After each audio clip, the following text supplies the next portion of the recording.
China को, या फिर ये बोल सकते हैं मियाँ की जूती मियाँ के सिर, वो हालत हुई। हाँ, एक चीज जरूर है कि प्राइम मिनिस्टर मोदी की डिप्लोमेसी जो है वो बड़ी कारगर है।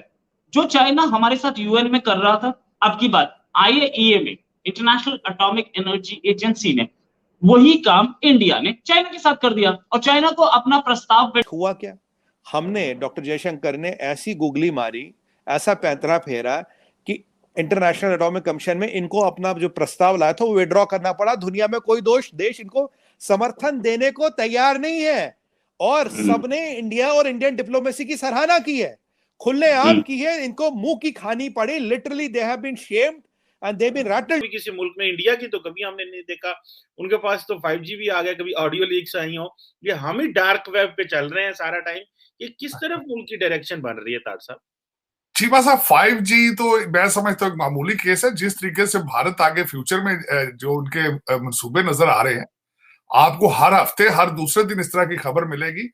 क्योंकि मैंने आपको शायद दो चीजें बताने की कोशिश की थी कि दुनिया की हर नेशनलिस्ट मूवमेंट जो चली थी कुछ अर्सा पहले पूरी दुनिया में, वो गिर चुकी है सिवाय मोदी।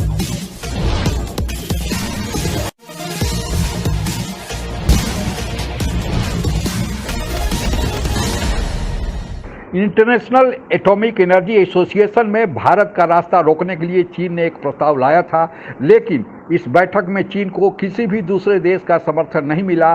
लिहाजा चीन को भारत के खिलाफ लाए गए उस प्रस्ताव को वापस लेना पड़ा है। कहा जा रहा है चीन के लिए एक बहुत बड़ी बेइज्जती का अंतर्राष्ट्रीय स्तर पर सामना करना पड़ा है। साथ ही भारत ने 5G लॉन्च करके चीन का $500 बिलियन का बाजार भी अपने हाथ में कर लिया है। इसी चर्चा को आइए आगे बढ़ाते हैं। चाइना को, या फिर ये बोल सकते हैं मियाँ की जूती मियाँ के सिर, वो हालत हुई।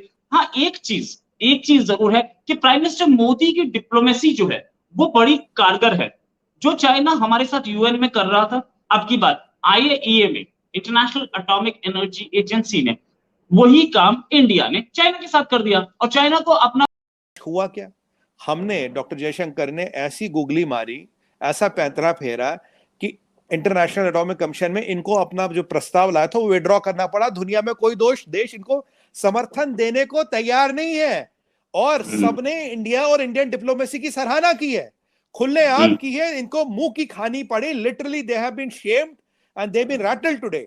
अपना लाया हुआ प्रस्ताव खुद चाइना वापस कर रहा है। एससीओ हम डोमिनेट कर रहे, G20 हम डोमिनेट कर रहे, क्वाड हमने बनाया, क्वाड में 5 मिलियन वैक्सीन हम देंगे जिससे दुनिया का इलाज होगा। इनका फर्जी वैक्सीन जो है $2 बिलियन के लोन के साथ चला रहे थे, दुनिया में कहीं चला नहीं, राइट। इसीलिए कहते हैं जी जिनपिंग को आगे क्वारंटाइन होना पड़ा। दुनिया का कोई लीडर क्वारंटाइन नहीं हुआ, सबकी वैक्सीनों में दम है। मोदी जी तो कहीं क्वारंटाइन नहीं हुए, पर जी जिनपिंग कहीं छुपा पड़ा। ऐसी क्या बात है रोहित भाई, आज भी बानो बुरके में है। ऐसी किसी मुल्क में इंडिया की तो कभी हमने नहीं देखा।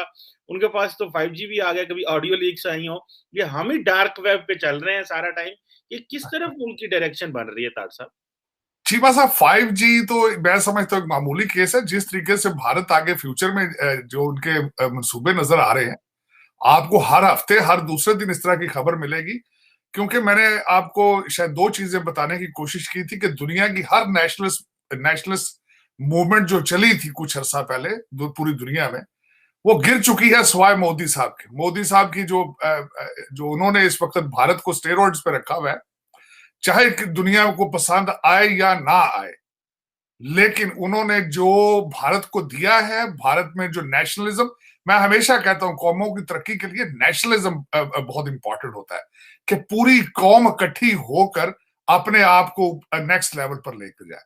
इस वक्त देखा जाए तो जिस तरीके से अमेरिका में खासकर उन्होंने एक नेटवर्किंग की है, जिस तरीके से उन्होंने भारत के अंदर टेक्नोलॉजी को, या चलें मैं जिस तरह भी आप कह लें, जो उन्होंने एक मूवमेंट शुरू कर रखी है, जो कंपेन शुरू कर रखी है, taking India to the next level, the world need to see it. नफरत में अपनी आंखें ना बंद करें, रियलिस्टिक बने, देखें कि what is happening in Bharat और उससे कुछ लर्न करने की कोशिश। आज रोहित भाई एक और खुशी का दिन है हमारे लिए, बहुत खुशी का दिन है। आज हमने 5G लॉन्च किया, आदरणीय प्रधानमंत्री जी मोदी जी ने सुबह लॉन्च किया। 2-4 फैक्ट्स बताता हूं आपके 5G के, आपको समझ आएगा चाइना को कितना बड़ा झटका है। 2014 में हमारे पास केवल 2 मोबाइल फोन बनाने के कारखाने थे, 2। आज पता कितने हैं? आज 200 हैं।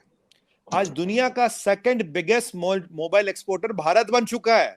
Second biggest mobile export Bharat बन चुका है। चाइना से हमारा $30 बिलियन का क्या आता था? चाइना से हमारा $30 बिलियन का आता था इलेक्ट्रॉनिक्स, ठीक है, और उसमें सबसे बड़ा कंपोनेंट था मोबाइल। उस पर हमने सेल लगाई। अभी सेमीकंडक्टर जो चाइना की जान थी, जो ताइवान का पैसा चाइना में लगा था सेमीकंडक्टर इंडस्ट्री को लेके, उसका हमने अरेंजमेंट कर दिया यहाँ पे।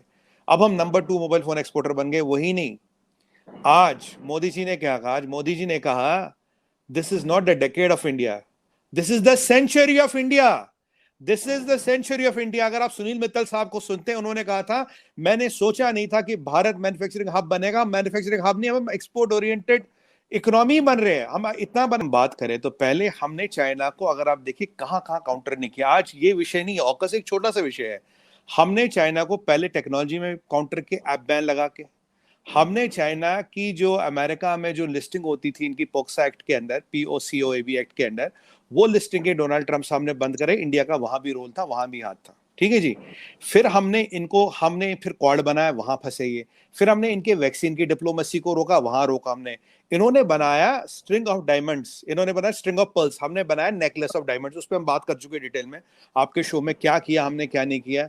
उसके बाद हमने इनका जो इक्विपमेंट हर जगह जाता था, हमने उस पर सवालिया निशान लगाने शुरू की, तो दुनिया ने सवालिया निशान लगा। अब इनका 5G कहीं नहीं जा रहा। इनफैक्ट हुआवे में पीछे क्या हुआ था? हुआवे में बात हो रही है प्रॉफिटेबिलिटी की, जो पैसे जलाने की मशीन है, वहां बात हो रही है प्रेफरेबिलिटी की। ये हमारा कारण है। अगर इंडिया इनका इक्विपमेंट नहीं ले रहा, दुनिया में कोई नहीं ले रहा। उसके बाद यूके ने ये किया, उसके बाद अमेरिका ने ये किया, अब जर्मनी भी ये बात कर, अब यूरोप की छोटी बड़ी कंट्रियां सब कर रही है। बढ़ता इंडिया, ये है मोदी का वर्चस्व। इससे दुनिया घबराती है। और आपको एक और आंकड़ा दूं, ये जो 5G का चमत्कार हुआ है सर, 2027 में this will be 50 billion market, $50 billion का मार्केट केवल 5G का। और रोजगार की लोग सब बातें करते हैं ना, बड़ा इंटरेस्ट होता है। 22 million jobs it will create, 22 million skilled jobs, 2.2 crore jobs 5G of India is going to create. ये है हमारी चीजें। और हम कितने 400-500 रुपए में सर्विस लाएंगे, जो दुनिया में सबसे सस्ती होगी। अब हमने चाइना को मैन्युफैक्चरिंग में भी काउंटर कर दिया, टेक्नोलॉजी में भी कर लिया, मोबाइल में भी कर लिया, 5G में कर लिया, और सारा कंपोनेंट मोस्टली इसमें हमारा। और आज मोदी जी ने आह्वान किया कि स्टार्टअप्स आइए, आप इसमें जुड़िए और इस चीजों को और बड़ा बनाइए, ताकि हम कंपोनेंट लेवल पे भी इकोनॉमी ऑफ स्केल्स लाए, सॉफ्टवेयर हमारा कंट्रोल्ड हो, एनहांसमेंट्स हमारी कंट्रोल्ड हो, ताकि टेक्नोलॉजी की रेस में भी हम चाइना को पछाड़ दे, और इतना पछाड़ दे कि वो उठ के नहीं आ पाए। हमारे ऐप बैन ने उनका IoT और मेटा डाटा का सपना ध्वस्त कर दिया। चाइना कभी टेक्नोलॉजी सुपर पावर नहीं बन सकता। चीन का रास्ता रोकने के लिए भारत ने जो एक अंतर्राष्ट्रीय रणनीति तैयार कर रखी है, अब उसका असर दिखने लगा है। अभी हाल में ही इंटरनेशनल एटॉमिक एनर्जी एसोसिएशन की बैठक में भारत का रास्ता रोकने के लिए चीन ने जो प्रस्ताव लाया था, चीन को किसी भी देश का समर्थन नहीं मिला है। अब चीन धीरे धीरे आर्थिक दृष्टि से तथा साथ ही सामरिक दृष्टि से और इसके अलावे कूटनीतिक दृष्टि, तीनों स्तर पर भारत के खिलाफ अब कमजोर पड़ता दिख रहा है। चीन को $500 बिलियन का नुकसान उठाने की बात कही जा रही है, क्योंकि अभी तक जो 5G इंटरनेट की चर्चा हो रही थी, कम्युनिकेशन की चर्चा हो रही थी, उस पर चीन का एक अधिकार था। चीन की हुआई कंपनी पूरी दुनिया में यह 5G दे रही थी, लेकिन अब 5G की सुविधा भारत ने लॉन्च करके, और इसमें चीन का कोई भी हाथ नहीं है। भारत ने 80% से ज़्यादा स्वदेशी अपने मेक इन इंडिया कार्यक्रम के तहत जो उपकरणों का उपयोग किया है। अब कहा जा रहा है कि चीन से जो हवाई जो $500 बिलियन का बाजार था, अब पूरी दुनिया से भारत को वह मिलने जा रहा है।